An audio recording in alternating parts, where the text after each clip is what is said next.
Au nom du Père, du Fils et du Saint-Esprit. Viens, Esprit de sainteté, viens, Esprit de lumière, viens, Esprit de feu, viens nous embraser. Le Seigneur soit avec vous. Évangile de Jésus-Christ selon saint Matthieu.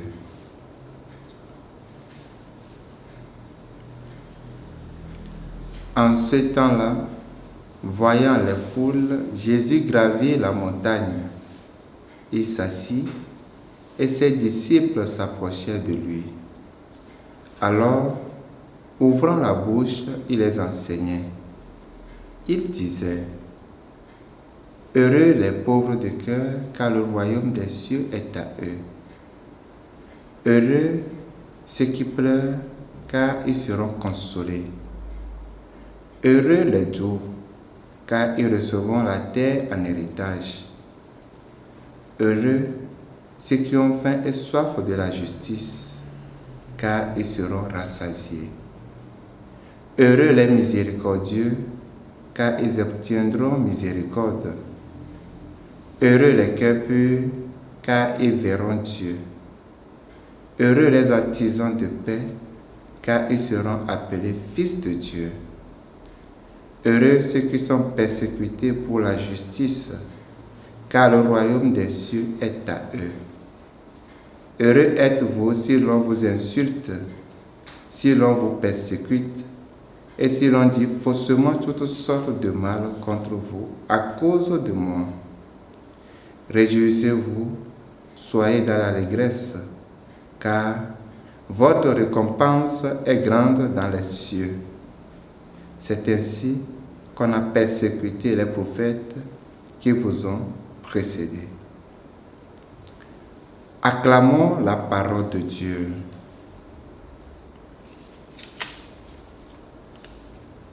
Aujourd'hui, l'évangile que nous propose la liturgie relate l'enseignement de Jésus. Le début de cet évangile nous introduit dans les dispositions d'enseignement de Jésus et d'écoute des disciples. Voir. Jésus perçoit les foules. Il comprend que la foule a besoin d'un maître. Elle a besoin d'un éclaireur, de celui qui ouvrira leur intelligence sur l'Écriture. C'est pourquoi Jésus gravit la montagne. Gravir. Monter avec effort. Jésus monte avec effort la montagne et s'assit. Pour quelle raison? Matthieu nous situe bien dans la suite. Il mentionne: alors, ouvrant la bouche, il les enseignait.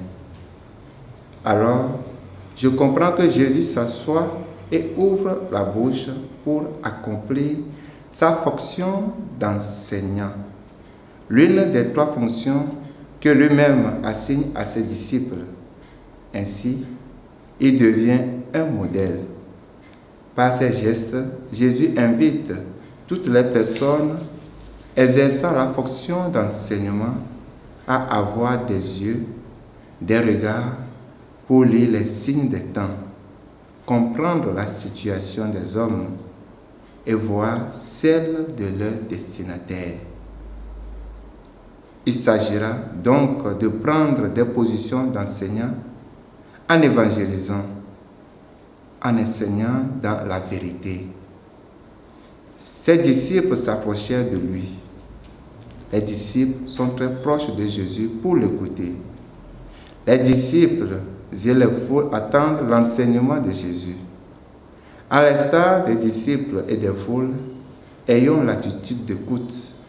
Soyons disposés à écouter nos prochains, nos enfants, nos amis, nos prêtres, nos maris, nos femmes et notre mère, l'Église. Amen.